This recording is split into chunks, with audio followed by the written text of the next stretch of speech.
The Darkest Timeline. Now, I could talk about player choices that might happen in the games, like in Travelers of the Lacebark. If they decide not to help Torqueval will be destroyed. That is already well known. If the party in Archipelago of Dragons decide to side with a certain NPC, well, certain NPCs, then everything is going to go to fuck, and the entirety of the archipelago will be sunk underwater. And those are like different choices. Each party member will have their own choice to make that will ruin the world or save the world. Like, each party member will be considered a hero if they make the choice, but if even one party member picks the wrong way, it's going to turn out to be like 3 heroes were travelling with the villain of the story.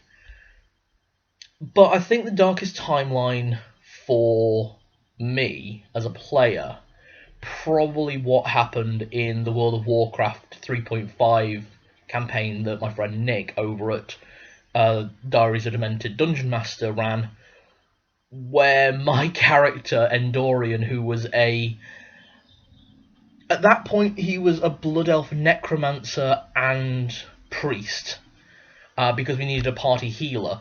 Realistically, if I'd realised that priests got the same abilities as necromancers, I would have just levelled as a priest. I would have just made a priest character and been the party healer and gone down that path. I didn't know that at the time. I wanted to play a sort of necromancer build who was also a healer, so I thought necromancer priest was the build to go for.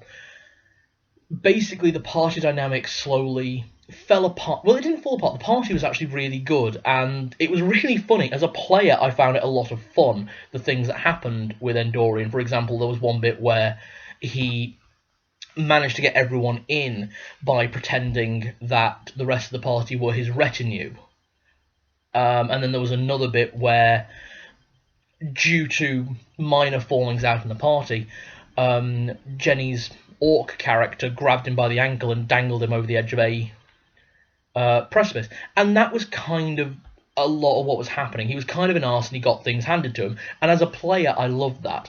But as I started thinking more and more about the character and being in the character's mind, I realised he wouldn't put up with that. He would not see these people as his friends anymore, or even as allies who can help him gain his own goals, which was more what he viewed them as originally. So eventually he contacted a lich that the party had made contact with previously, and he had become curious about, and fully betrayed the party. Just disappeared. Went off into the nether to become a lich in a negligee, which is a whole separate line of things which I do entirely blame the GM for. But that was the game. And that's what happened. And that was kind of the darkest timeline. That was kind of the darkest character I ever ran, barring one who I'll talk about in a later video. But that was the one that I really didn't enjoy playing the most.